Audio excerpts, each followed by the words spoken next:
কে আমরা সমানুপাত চ্যাপ্টার শুরু করেছি এবং সেখানে নিজে করেই 3.1 এর অঙ্কগুলো করেছি। তো আজকে কোষে দিকেই থ্রি অঙ্কগুলো আমরা করব, কিন্তু সেই কোষে দিকে অঙ্ক শুরু করার আগে কি তিনটে থেকে চারটে ট্রাম আছে যেগুলো আমাদেরকে জানতে হবে, যাদের সঙ্গে আমাদেরকে পরিচয় হতে হবে। ঠিক আছে, তার মধ্যে এক একটা হচ্ছে কি আমাদের সমানুপাতি। হুম, সমানুপাতি। সমানুপাতিটা আমি তোমাদেরকে বলেছিলাম যে সমানুপাতি কি, যদি আমাদের চারটে সংখ্যা থাকে এ ইজ টু বি, সমানুপাতি চিহ্ন বলেছিলাম যে দুটো এরকম ইজ টু সংখ্যা। এইখানে সমানুপাতি কখন হবে, এই দুটো অনুপাত কখন সমানুপাতি হবে, যখন প্রান্তীয় পদের গুণফল মধ্য পদের গুণফলের সমান হবে। মানে এখানে কখন হবে, এখানে এ আর ওয়াই গুণফল যখন বি আর এক্স এর সঙ্গে সমান হবে, তখন কিন্তু আমাদের চারটি পদ সমানুপাতি হয়। ঠিক আছে, এবার হচ্ছে ক্রমিক সমানুপাতি। ক্রমিক সমানুপাতি কি, যেমন এখানে বললাম যে সাপোজ ধরো এ ইজ টু বি, ঠিক আছে, সি ইজ টু ডি, এটা আছে। এইখানে যদি বিটা সি এর সঙ্গে সমান হয় বা সিটা বি এর সঙ্গে সমান, তাহলে আমরা কি লিখতে হবে যদি সমান হয়, এখানে A is to B colon colon B is to D. কেন, তার কারণ হচ্ছে কি এখানে যদি বিটা যদি সি এর সঙ্গে সমান হয়, ঠিক আছে, তাহলে আমরা এটা লিখতে পারি। সেক্ষেত্রে কি হয়, তখন আমরা কি বলবো যে এইখানে এই বি এই সমানুপাতি থেকে থাকা মানে হচ্ছে এটা হচ্ছে ক্রমিক সমানুপাতিতে আছে, বা এখান থেকে আমরা এটা লিখতে পারি A by B is equal to B by D.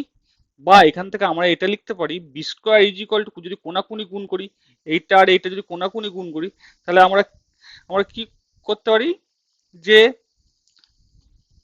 B square is equal to AD, বা বি ইজ ইকুয়াল টু দুদিকে বর্গমূল করলে এডি।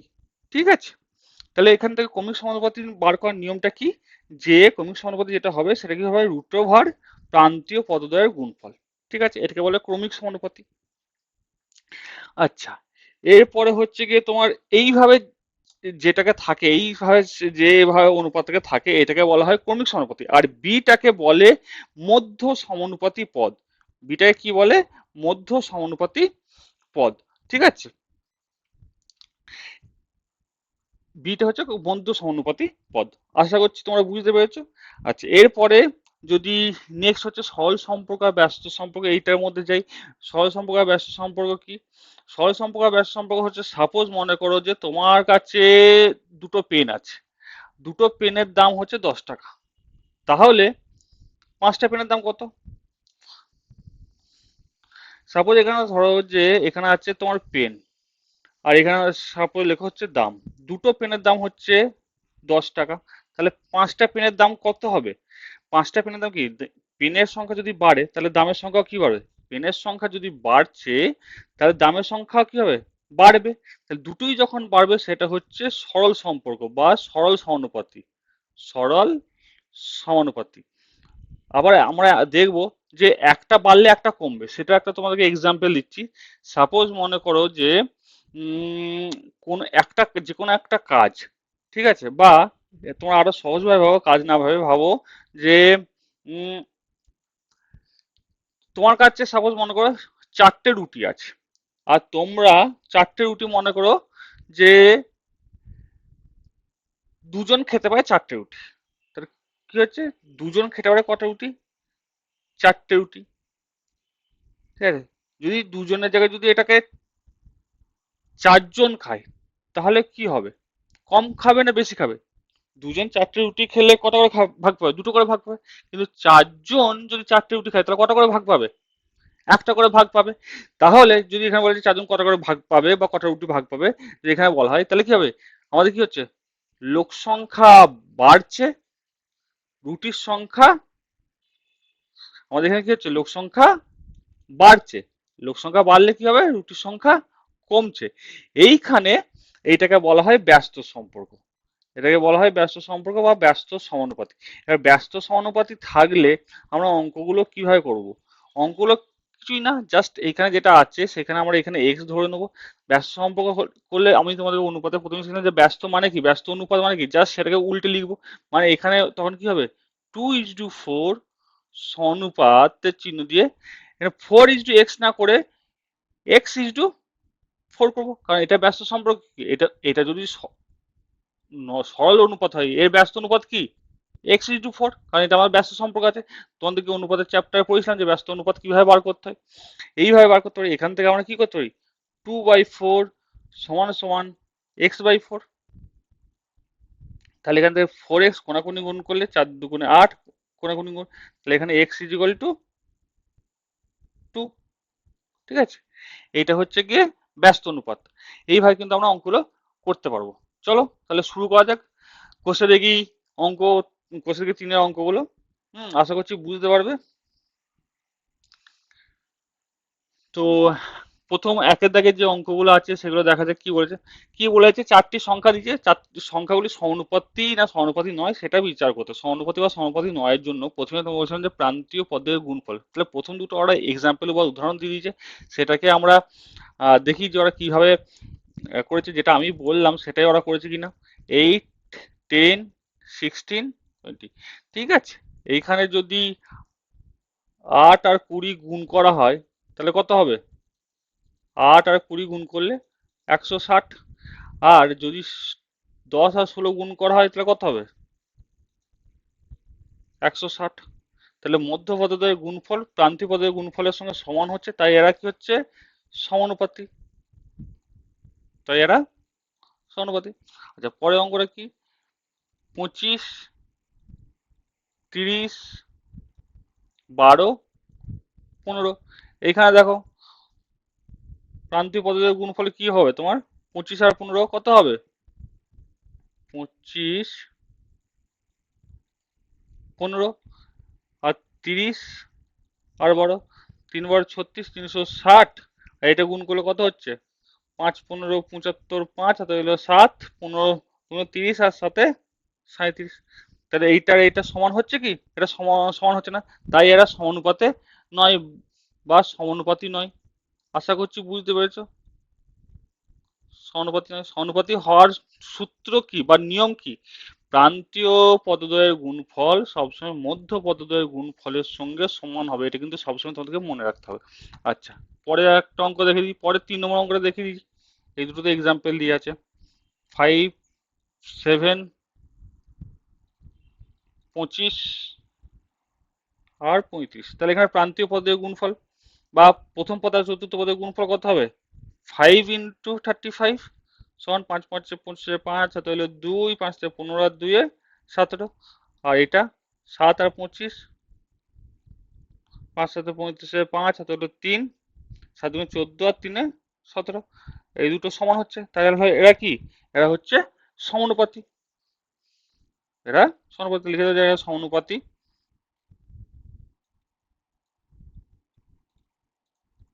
যদি এটা সমান না হতো তাহলে কিন্তু সমানুপাতি হতো না। তাহলে সমানুপাতি হওয়ার সূত্র বা নিয়ম আমি তোমাদের আবারও বলছি, প্রান্তীয় পদদ্বয়ের গুণফল সমান মধ্য পদদ্বয়ের গুণফলের সঙ্গে সমান হতেই হবে। ঠিক আছে, আমি এইখানে তোমাদেরকে ভালো করে লিখে দিই যাতে তোমাদের বুঝতে অসুবিধা না হয়। যে সমানুপাতি হতে আমি কেন বারবার তোমাদেরকে এটা বলছি, কারণ এটা যদি বুঝতে পারো তাহলে তোমার দ্বারা সব অঙ্কগুলো করতে পারবে।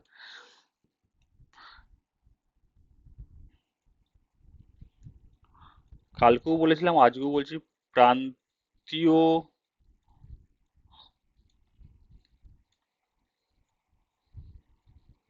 পদদ্বয়ের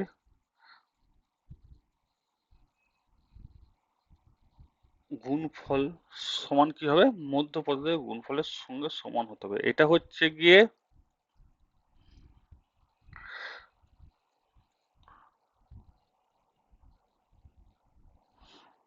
এইটা তোমাদেরকে মাথায় রাখতেই হবে, এইটা হচ্ছে গিয়ে সমানুপাতি হওয়ার ফর্মুলা বা সূত্র। ঠিক আছে, এইটা যদি মেনে চলে তাহলেই সেটা কি হবে, সমানুপাতি হবে, সেই 4টি সংখ্যা সমানুপাতি। আর যদি মেনে না চলে তাহলে কিন্তু সমানুপাতি নয় তারা। ঠিক আছে, চলো নেক্সট এবার 2-এর দাগের অঙ্কটা করা যাক। আচ্ছা, সরল সম্পর্ক ব্যস্ত সম্পর্ক বললাম যে যখন দুটোই বাড়বে তখন হবে সরল সম্পর্ক, আর যখন একটা বাড়বে একটা কমবে সেটা হবে ব্যস্ত সম্পর্ক। 8 জন লোক একটি কাজ 15 দিনে করতে পারে, হিসাব করে দেখি 10 জন লোক ওই কাজটি কত দিনে করতে পারে। তাহলে কি চাইছে? দিন সংখ্যা চাইছে। তাহলে এখানে আমরা প্রথমেই লিখবো, দেখো সেম এই একই ধরনের অঙ্ক কিন্তু তোমরা পূর্বপাতের পুনরালোচনায় করেছিলে, কিন্তু তখন কিন্তু অঙ্কগুলো কিন্তু আমি কিন্তু ঐকিক নিয়মে করেছিলাম। ঠিক সেম অঙ্ক আমি কিন্তু তোমাকে এখানে অনুপাত দিয়ে করাচ্ছি। তো এখানে প্রথমে এইভাবে লিখতে হবে যে গণিতের ভাষায়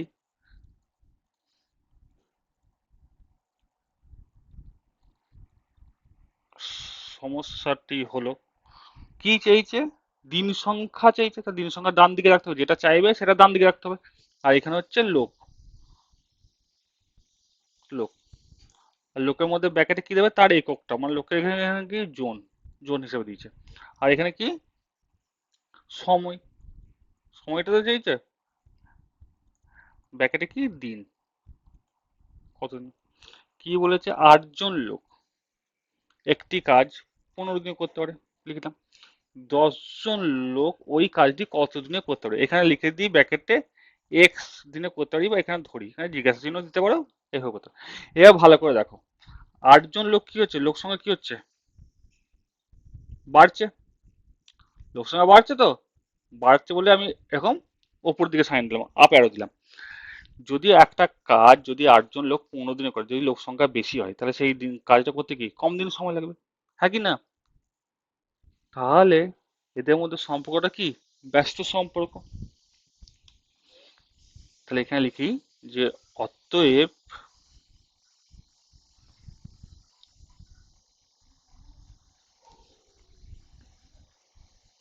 লোকের সঙ্গে সময় বা দিনের ব্যস্ত সম্পর্ক।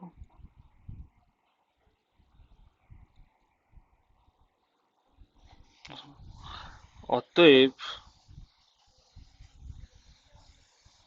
অনুপাতটি হলো, অনুপাতটি হলো, এটা ব্যস্ত, তাহলে অনুপাতটি হলো কি হবে? 8:a, sorry, 8:10 সমানুপাতি। যখন ব্যস্ত হবে তখন কি হবে? এইটা আগে হয়ে যাবে, এক্সটা আগে হয়ে যাবে, x:15। তাহলে এইবার এখান থেকে কি করতে পারি?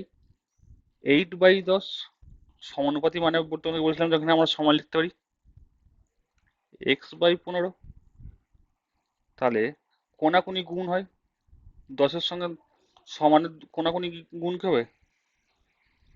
10x ইজ ইকুয়াল টু 8 × 15, বা এক্স এখানে কি হিসেবে? গুণ হিসেবে আছে, মানে উল্টো দিকে গেলে কি হবে? যেটা হিসেবে থাকে তার বিপরীত চিহ্ন হিসেবে যায়, গুণ হিসেবে আছে, ভাগ হিসেবে যায়। 5 দিয়ে কাটলে কত হচ্ছে? 5×3 = 15, 5×2 = 10, 2×4 = 8, মানে 4×3 = 12।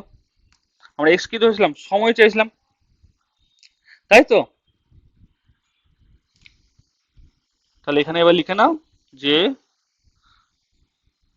অতএব 12 দিনে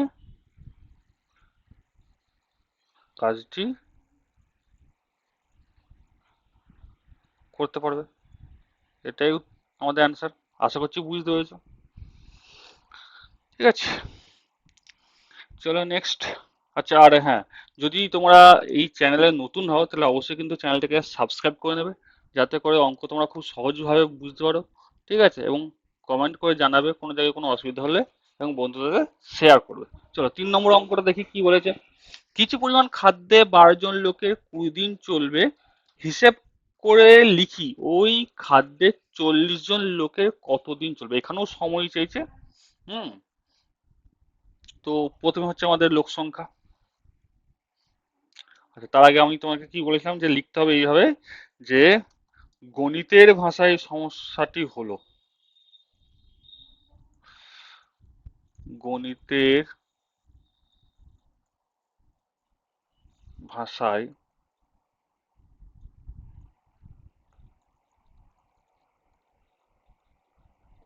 সমস্যাটি হলো, এখানে কি? লোক সংখ্যা, ব্র্যাকেটের জোন, আর এখানে হচ্ছে সময়, ব্র্যাকেট হচ্ছে দিন। এটা তোমাদেরকে আমি প্রথমে উদাহরণ দিয়েছিলাম, 12 জন লোক 20 দিন, 40 জন লোক, তাহলে 40 জন লোক ওই খাবারটা কি তাড়াতাড়ি খেয়ে নেবে না, তাড়াতাড়ি শেষ হয়ে যাবে, সময়টা তাড়াতাড়ি শেষ হয়ে যাবে, তাহলে আমরা এখানে লিখবো এক্স। তাহলে বলো কিসের সম্পর্ক? যদি লোক সংখ্যা বাড়ে, ঠিক আছে, তাহলে কি হবে? দিন সংখ্যা কমবে। আর এটা হচ্ছে ব্যস্ত সম্পর্ক। তাহলে এখানে লেখো অতএব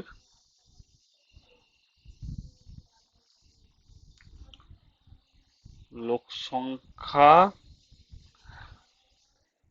ও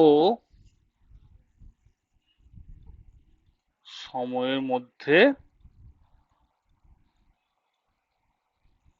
ব্যস্ত সম্পর্ক। তাহলে এখান থেকে অনুপাতটা কি হবে? ভিডিওটা পজ করে আর তোমরা বলো অনুপাতটা কি হবে। অতএব অনুপাতটি হলো, যারা যারা বলতে পেরেছো ভেরি গুড, না যারা যারা বলতে পারোনি তারা দেখে নাও। অনুপাতটি কি হবে? 12:40 সমানুপাতটি, যেহেতু ব্যস্ত সম্পর্ক তাই এক্সটা প্রথমে হবে, 20টা পরে হবে। তাহলে এখান থেকে আমরা কি লিখবো? 12/40 ইজ ইকুয়াল টু, সমানুপাতি মানে ইজ ইকুয়াল টু লিখতে পারি x/20, যেমন আগের অঙ্কতে করলাম, কোনাকুনি গুণ হবে। 40x is equal to 12/20, x 40টা সমানের উল্টো দিকে চলে গেলে কি হবে? ভাগ হিসেবে যাবে, কারণ এখানে গুণ হিসেবে আসছে। 20 দুগুণে 40, 6 দুগুণে 12, সমান হচ্ছে 6 দিন। এক্স আমরা কি ধরেছিলাম? সময় ধরেছিলাম। তাহলে এখানে লিখে দাও যে 40 জন লেগে কদিন চলবে, অতএব 6 দিন চলবে। আশা করছি বুঝতে পেরেছো। যদি বুঝতে না পারো তাহলে আমাকে কিন্তু কমেন্ট করে অবশ্যই জানাবে, যাতে করে তোমাদেরকে আমি আরো পরে ভালো করে বুঝতে পারি পরে অঙ্কগুলো। নেক্সট, 4 অঙ্কটা, যদি তোমরা 2 আর 3 বুঝে থাকো তাহলে 4 অঙ্কটা আমি তোমাদেরকে হোমওয়ার্ক দিলাম, তোমরা করে আমাকে জানাবে যে 4 অঙ্কটা তোমরা করতে পেরেছো কি পারোনি। ঠিক আছে? যদি না পেরে থাকো আমাকে কমেন্টে জানাবে, আমি কিন্তু তোমাদেরকে করে দেখাবো। ঠিক আছে? চলো, যদি 4 অঙ্কটা তোমাদের হোমওয়ার্ক করে দাও, 5 অঙ্কটা দেখা যাক কি বলেছে।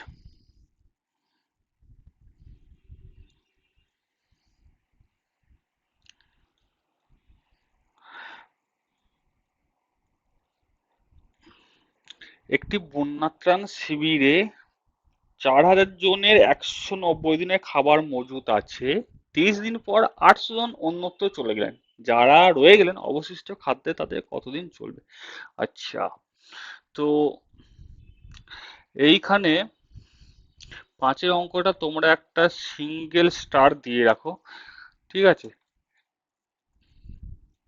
একটা সিঙ্গেল স্টার দিয়ে রাখো 5 অঙ্কটা। কি চেয়েছে? কতদিন চলবে। আর এখানে হচ্ছে কি শিবিরে এতজন লোক সংখ্যা, তাহলে দিনটা আমাদের যেটা চেয়েছে সেটা কিন্তু আমাদের থাকবে ডান দিকে, লোক সংখ্যা, আর এইখানে হচ্ছে গিয়ে তোমার সময়, সময় বা দিন ওখানে। এখানে অবশ্যই কিন্তু যেটা বলেছে লিখতে, লিখবে গণিতের ভাষায় সমস্যাটি হলো, লোক সংখ্যার সময় হচ্ছে দিন, আর এখানে লোক সংখ্যা হচ্ছে জন। 4,000 জন লোকের 190 দিনের খাবার মজুদ ছিল। 30 দিন পর 800 জন অন্যত্র চলে গেল। তাহলে কি হয়েছে?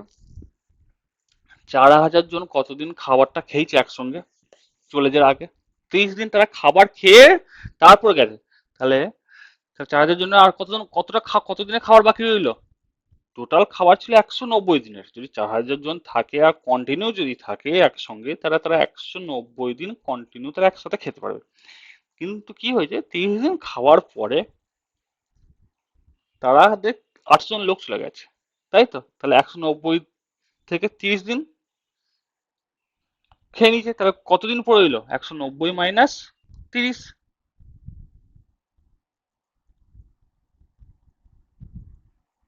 সমান 160। আচ্ছা, আর কত জন চলে গেছে? 800 জন চলে গেছে। তাহলে এখন লোক সংখ্যা কত পড়ে আছে?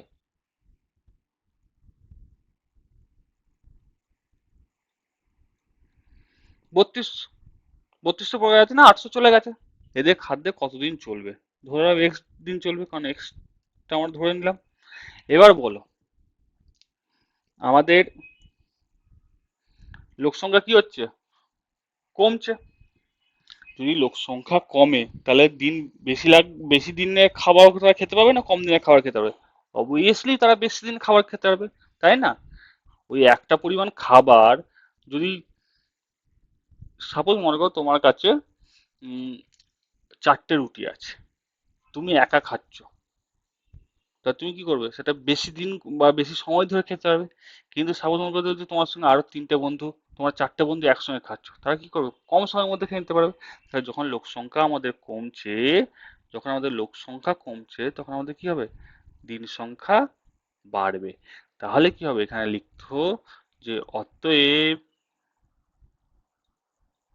লোকের সাথে, বা এইভাবে লিখতে পারো, লোক সংখ্যা ও দিন,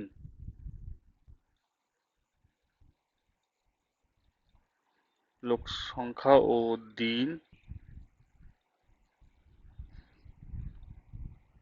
ব্যস্ত সম্পর্কে আছে, ব্যস্ত সম্পর্কে আছে।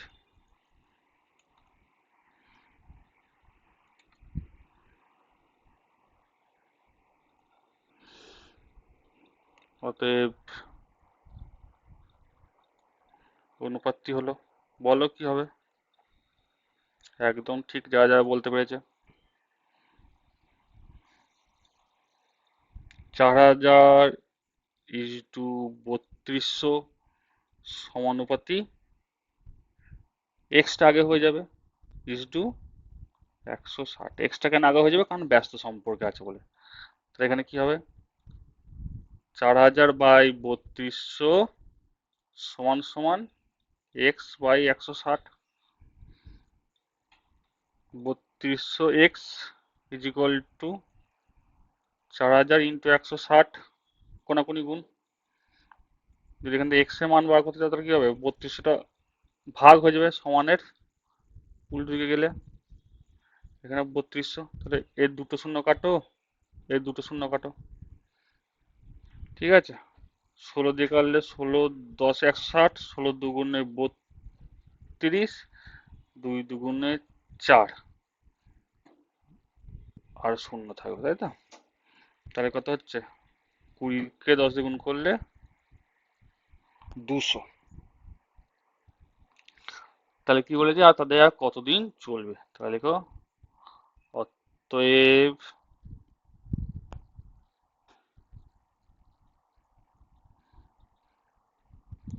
তাদের আর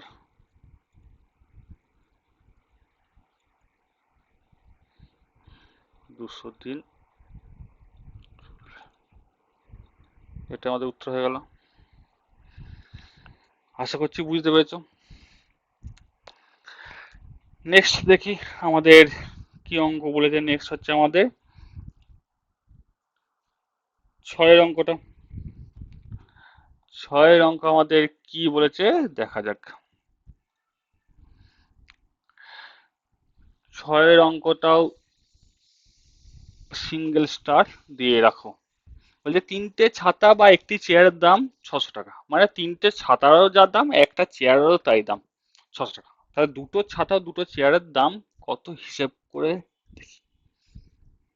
তাহলে এখান থেকে আমরা বলতে পারি যে একটি চেয়ার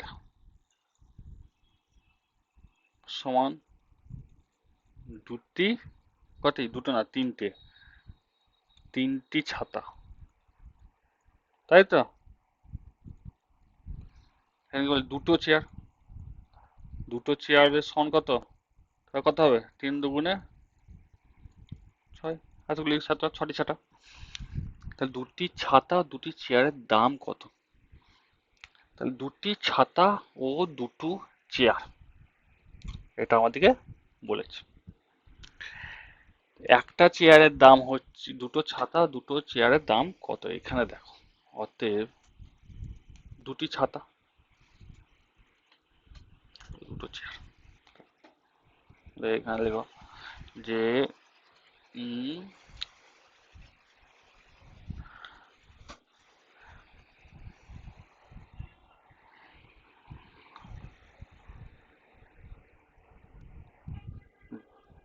তাহলে দুটি ছাতার দাম কত, তিনটি ছাতার দাম হচ্ছে গিয়ে, আচ্ছা এটাকে তোমরা আরো এইভাবে করতে পারো। তাহলে মোট আমাদের কাছে কতগুলো ছাতা রইলো, দুটো ছাতা ছিল আর 6টা ছাতা হলো, তাহলে এখন টোটাল কতগুলো ছাতা, দুটো ছাতা কেন হলো, কারণ দুটো ছাতা বলছে আর দুটো চেয়ার মানে হচ্ছে কি আমাদের 6টা ছাতা, তাহলে মোট, এখান থেকে এটা লেখো যে অতএব মোট ছাতা সমান কত হচ্ছে, দুটো ছিল আর 6টা সমান কত, 8টি, 8টি ছাতা। এইবার এখানে দেখো, এখানে ছাতার সংখ্যা, এখানে দাম, তিনটে ছাতা দাম হচ্ছে গিয়ে 600 টাকা, আর এখানে আমাদের কত ছাতা, 8টি ছাতা, দাম কত হবে, এক্স ধরি, ছাতার সংখ্যা বাড়ছে, দামের সংখ্যাও বাড়ছে, তাহলে কি হবে, সরল সম্পর্ক, তাহলে অনুপাতটা কি হবে, অতএব অনুপাতটি হলো 3:8, 600:x সমান, সরি 3:8, 3:8 সমান 600/x সমান, এখানে আমরা 3x লিখবো কোনাকুনি গুণ, 600x সমান হচ্ছে গিয়ে 600 × 8/3, 200, আর দুগুণে 1600। অনুপাতটি কেন এটা এক্স করে এখানে এখানে লিখতে হবে, কারণ এখানে হচ্ছে একটা সরল সম্পর্ক, এখানে আমি লিখে দিচ্ছি, এটা হচ্ছে সরল সম্পর্ক বা সরল সমানুপাতিক, সরল সম্পর্ক। তাহলে এখানে লেখো যে দাম কত, এই দুটো ছাতা আর দুটো চেয়ার দাম হচ্ছে 1600 টাকা, দাম হচ্ছে 1600 টাকা, লিখে দাও যে